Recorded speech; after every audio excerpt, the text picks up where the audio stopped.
To talk about the Delhi Dangal, I'm joined now on India Today's news track by Sanjay Singh, senior Aam Aadmi Party leader, member of parliament in the Rajya Sabha. He's been at loggerheads with both the BJP and the Congress. Sanjay ji, welcome. You know, the biggest charge as we build into the new year being leveled against the Aam Aadmi Party is कि आप एक के बाद एक welfare schemes announce करते जा रहे हो और हम देख रहे हैं कि लेफ्टिनेंट गवर्नर के ऑफिस से दिल्ली सरकार के अधिकारियों द्वारा ये कहा जा रहा है कि इन स्कीमों की इजाजत नहीं है, इन स्कीमों के लिए आपके पास फंडिंग नहीं है, सरकार के पास पैसे नहीं है। अब ऐसे में दिल्ली के वोटर कंफ्यूज हो रहे हैं। एक तरफ आप प्रॉमिस कर रही है कि अगर आप जीते फरवरी में तो आप ये महिला सम्मान स्कीम हो या संजीवनी स्कीम हो आप उनको दोगे। दूसरी तरफ आप ही की सरकार के अधिकारी पहली दफा ऐसा कह रहे कि नहीं नहीं ऐसी तो कोई स्कीम ही नहीं है। देखिए, पहली बात तो यह कि भारतीय जनता पार्टी हमेशा से दिल्ली में कोई भी वेलफेयर स्कीम चलाई जाती है उसके खिलाफ रही है। याद कीजिए, जब हमने कहा बिजली फ्री करेंगे तो इन्होंने कहा बजट खत्म हो जाएगा। जब हमने कहा पानी फ्री देंगे तो बोले अर्थव्यवस्था बर्बाद हो जाएगी। जब हमने कहा माताओं बहनों के लिए बस की यात्रा फ्री करेंगे तो विरोध में बिल्कुल सामने आ गए। तो हर स्कीम उठा के आप देख लीजिए, मोहल्ला क्लिनिक हो, वो चाहे फरिश्ते स्कीम हो, वो चाहे बुजुर्गों के लिए तीर्थ यात्रा का हो, तो सारी स्कीम्स का ये विरोध करते रहे हैं। पहली बात तो हमें समझना होगा कि ये जो घोषणाएं हो रही हैं ये हमारे मैनिफेस्टो का घोषणा पत्र का हिस्सा है और अरविंद केजरीवाल जी की गारंटी है कि मुख्यमंत्री बनने के बाद हम 2100 रुपए की महिला सम्मान राशि देंगे। नंबर एक, संजीवनी योजना के तहत बुजुर्गों को 60 साल के ऊपर के बुजुर्गों को पूरी तरीके से फ्री इलाज देंगे, चाहे वो प्राइवेट हॉस्पिटल में हो या गवर्नमेंट हॉस्पिटल में हो। और इसी तरीके से बहुत सारी और योजनाएं हम घोषित कर रहे हैं। अगली सरकार बनने के बाद इसको हम लागू करेंगे। इसमें गलत क्या है मेरी समझ में नहीं। दूसरा आरोप ये लग रहा है कि आप पुरानी स्कीमों को फिर से अनाउंस कर रहे हैं। आपने अंबेडकर स्कॉलरशिप की अनाउंसमेंट की, अब ये कहा जा रहा है कि भाई कुछ साल पहले आपने सेम स्कीम अनाउंस की थी, अब उसी को थोड़ा सा नया नाम दे के आप उसको पुरानी स्कीम को झाड़ पोंछ के फिर से वोटरों के सामने ला रहे हैं। तो कोई चीज कैसे आप मुझे बताइए ना। 2100 रुपए की सम्मान राशि की जो हम योजना अगली सरकार में लाने की घोषणा कर रहे हैं, जो ये कह रहे हैं कि ये केजरीवाल की गारंटी है, ये हमने कब कहा था? नहीं, मैं अंबेडकर स्कॉलरशिप की बात कर रहा हूं जिसमें कहा जा रहा है कि 2021 में भी आपने ऐसी स्कीम लाई और केवल 5 लाख ही लोगों को 5 बच्चों को फायदा मिला इतने साल में। वो कह रहे पुरानी स्कीम को फिर से अनाउंस कर रहे हैं। सुन तो ली, अरे वो स्कीम किस चीज की है? वो स्कीम है कि अगर कोई भी बच्चा अनुसूचित जाति जनजाति का बाहर विदेश में उसका दाखिला हो गया और पढ़ाई का खर्चा नहीं है उसके पास, तो वो दिल्ली की सरकार उठाएगी। ये स्कीम है जो मौजूदा स्कीम हम लागू कर रहे हैं। जो हम कह रहे हैं कि हम नई सरकार बनने के बाद अनुसूचित जाति जनजाति के बच्चों के लिए स्कीम लागू करेंगे, वो ये स्कीम है कि अगर किसी का दाखिला विदेश में होता है किसी बच्चे का और उसके पास पढ़ाई के लिए खर्च नहीं होता तो वो पैसा दिल्ली की सरकार उठाएगी। इसमें कौन सी पुरानी चीज को हमने नया कर नहीं। दूसरा आरोप ये लग रहा है कि आप इन स्कीमों की घोषणा के तहत बहुत सारा डेटा भी कलेक्ट कर रहे हैं, लोगों की प्राइवेसी को वायलेट कर रहे हैं। कांग्रेस के नेता भी आरोप लगा रहे हैं कि आप डेटा इलीगली कैप्चर कर रहे हैं जिससे आपको इलेक्शन में फायदा मिलेगा, लेकिन ये ठीक नहीं है, ऐसा आरोप लग रहा है। राहुल जी, चुनाव के पहले की घबराहट है भारतीय जनता पार्टी की। ये लोग बुरी तरीके से हार रहे हैं, इनकी किसी बात पे लोगों को यकीन नहीं है और केजरीवाल की हर बात पे, उनकी हर गारंटी पे यकीन है, क्योंकि उन्होंने बिजली फ्री दिया, पानी फ्री दिया, शिक्षा फ्री दिया, इलाज फ्री दिया, मोहल्ला क्लिनिक बनाया, माताओं बहनों के लिए बस की फ्री यात्रा की, बावजूद इसके मुनाफे का बजट दिया। अब इनको मालूम है कि केजरीवाल कह रहे हैं 2100 रुपए की महिला सम्मान राशि देंगे तो वो देंगे। इनको मालूम है कि अगर वो कह रहे हैं संजीवनी स्कीम लागू करेंगे तो वो लागू करेंगे, इसलिए विरोध करना है। वरना आप मुझे बताइए, जो पार्टी गोगी दीदी योजना के तहत झारखंड में रजिस्ट्रेशन का अभियान चलाती है और उसकी बात पे वहां लोग यकीन नहीं करते, वहां हेमंत सोरेन जी की स्कीम पे यकीन करते हैं, वहां पे हेमंत विश्व शर्मा और भारतीय जनता पार्टी की बात पे यकीन नहीं करते हैं।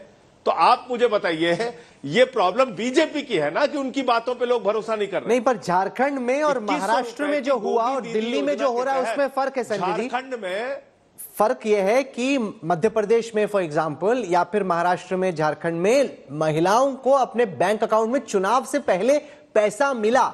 आपने जब 1000 रुपए की अनाउंसमेंट की, आपने बजट में की। सवाल यह पूछा जा रहा है कि बजट से लेकर दिसंबर तक आपके पास टाइम था। बीजेपी नहीं, मैं बोल रहा हूं कि हेमंत सोरेन की सरकार ने पैसा दिया। महाराष्ट्र में उनकी सरकार ने, एकनाथ शिंदे की सरकार ने पैसा दिया। आपके यहां केवल प्रॉमिस है, पैसा नहीं है अभी। तो हमारी प्रॉमिस हम पूरा करते हैं ना, इस बात को ये लोग जानते हैं। वादे से ज्यादा काम हमने करके दिखाया, इस बात को ये जानते हैं। जैसे महिलाओं के लिए फ्री बस की यात्रा, ये हमारे घोषणा पत्र के 2020 का हिस्सा नहीं था, बावजूद इसके हमने लागू किया इसको।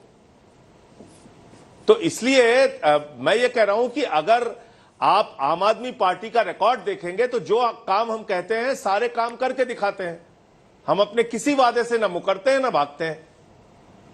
नहीं, तो पर आपने अब तक क्यों नहीं किया? सवाल यह है ना, 2100 रुपए का यही चुनावी घोषणा पत्र। मैं ये जानना चाह रहा हूं कि महिलाओं को पैसा देने की जो आपकी स्कीम है, अब तक आपके यहाँ सरकार थी, आपने अब तक इसको इंट्रोड्यूस नहीं किया। आपने बजट में इसकी बात की, अब तक आप महिलाओं के बैंक अकाउंट में पैसा डाल देते, आपने ऐसा क्यों नहीं किया? अब ये आप ये जानते हैं कि दिल्ली के अंदर कैसे लड़ लड़ के एक एक काम कराना पड़ता है। 6 महीने तो इन्होंने हमारे मुख्यमंत्री को पकड़ के जेल में रखा। क्या ये बात आपसे छुपी है? हमारे शिक्षा मंत्री को पकड़ के जेल में रखा, हमारे स्वास्थ्य मंत्री को पकड़ के जेल में रखा, मुझे पकड़ के जेल में रखा। हमारे कितने कामों में इन्होंने दुश्वारियां खड़ी की, कितनी बाधाएं खड़ी की, ये क्या आपसे छुपा है? क्या दिल्ली के लोगों से छुपा है? लेकिन जब हमें काम करने का मौका मिलता है, हम अपना काम करके दिखाते हैं। सर, पर यह भी तो फैक्ट है कि अगर आम आदमी पार्टी एक बार फिर से जीतती है, मालूम है कि ये अगर आम आदमी पार्टी एक बार फिर से जीतती है तो ये जो तनातनी रही है एलजी, सेंटर और आपकी सरकार के बीच में, वो तो आगे भी जारी रहेगी। एक दूसरा नजरिया ये हो सकता है कि अगर बीजेपी जीत गई तो ये जो क्लैश है, कांस्टेंट क्लैश जो कि दिल्ली के डेवलपमेंट को ऑब्वियसली रोकता है, वो क्लैश रिजॉल्व हो जाएगा। इस चार्ज या इस परसेप्शन को आप कैसे आंसर करते हैं? अच्छा, इसका भी जवाब सुन लीजिए, इसका भी जवाब आप सुन लीजिए। 13 में जब हमारी सरकार बनी तब भी कोई इनकी सद्भावना हमारे साथ नहीं थी। इन्होंने हमारी पार्टी तोड़ के अपनी सरकार बनाने की कोशिश की लोकसभा चुनाव के बाद, आप सारी बात जानते हैं, जिसके खिलाफ हम लोगों ने अभियान चलाया।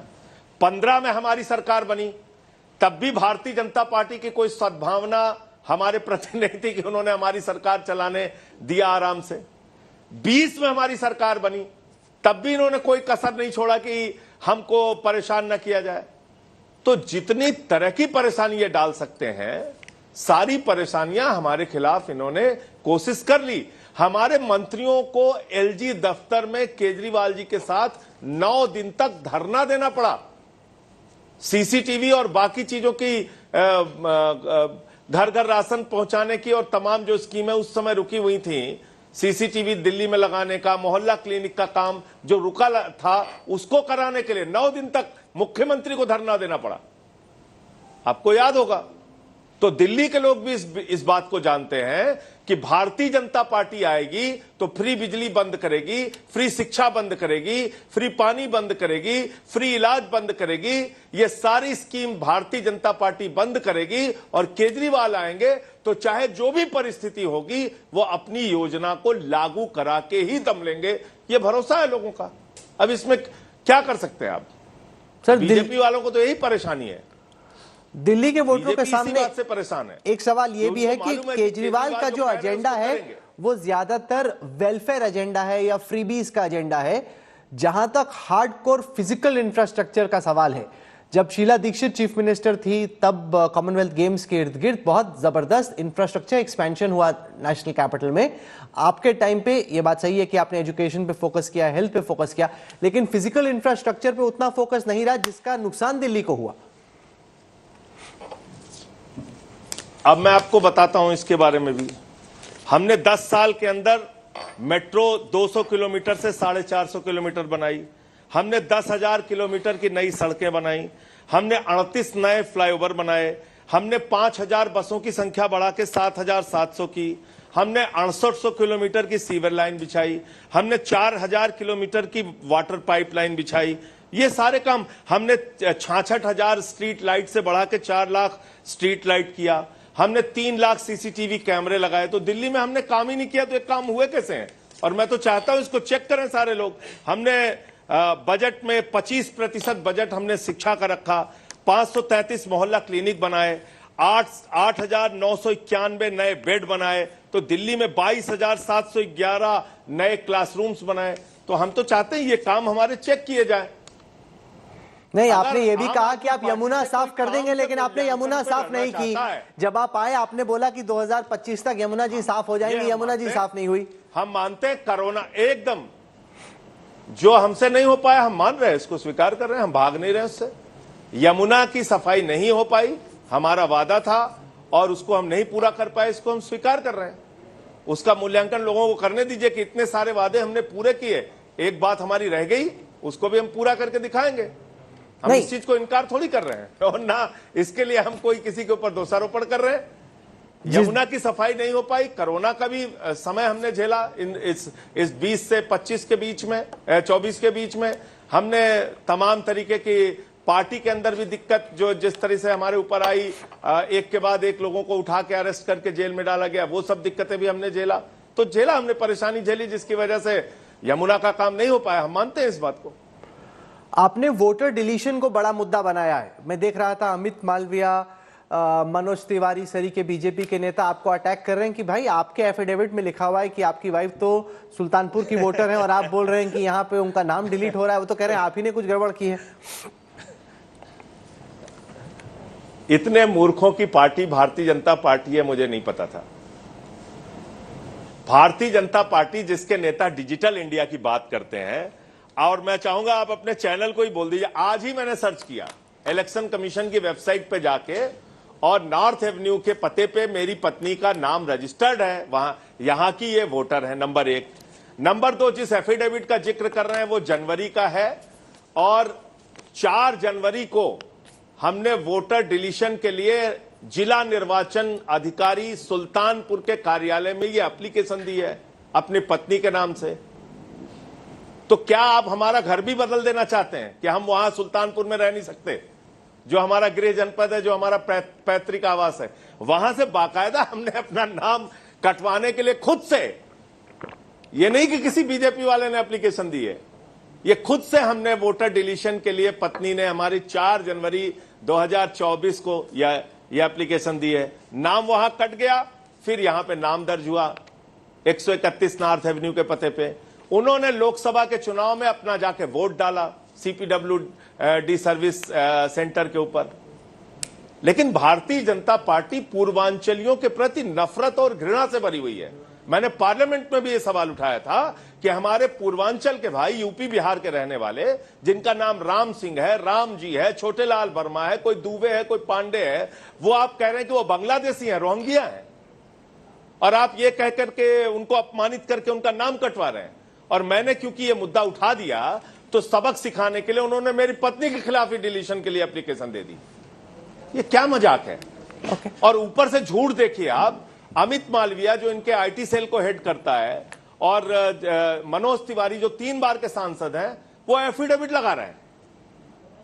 मतलब इतना भी इनको नहीं मालूम कि इलेक्शन कमीशन की वेबसाइट पे चले जाएं, चेक कर लें कि मेरी पत्नी का नाम किस पते पे दर्ज है, और ये भी चेक कर लें कि कोई मधु जी हैं जिन्होंने हमारी पत्नी के नाम को कटवाने के लिए एप्लीकेशन दी है। ये तो सब आज की तारीख में ऑनलाइन है। कोई कुछ छिपा ही नहीं सकता। लेकिन भारतीय झूठा पार्टी को झूठ बोलना है दिन रात, तो अब उसका मैं कोई इलाज नहीं कर सकता। I leave it there. उनकी प्रवृत्ति है झूठ बोलना। Senior Aam Aadmi Party leader Sanjay Singh there giving the AAP's perspective, building into the new year, talking about the political fireworks currently taking place in the capital. Sanjay ji, thank you very much.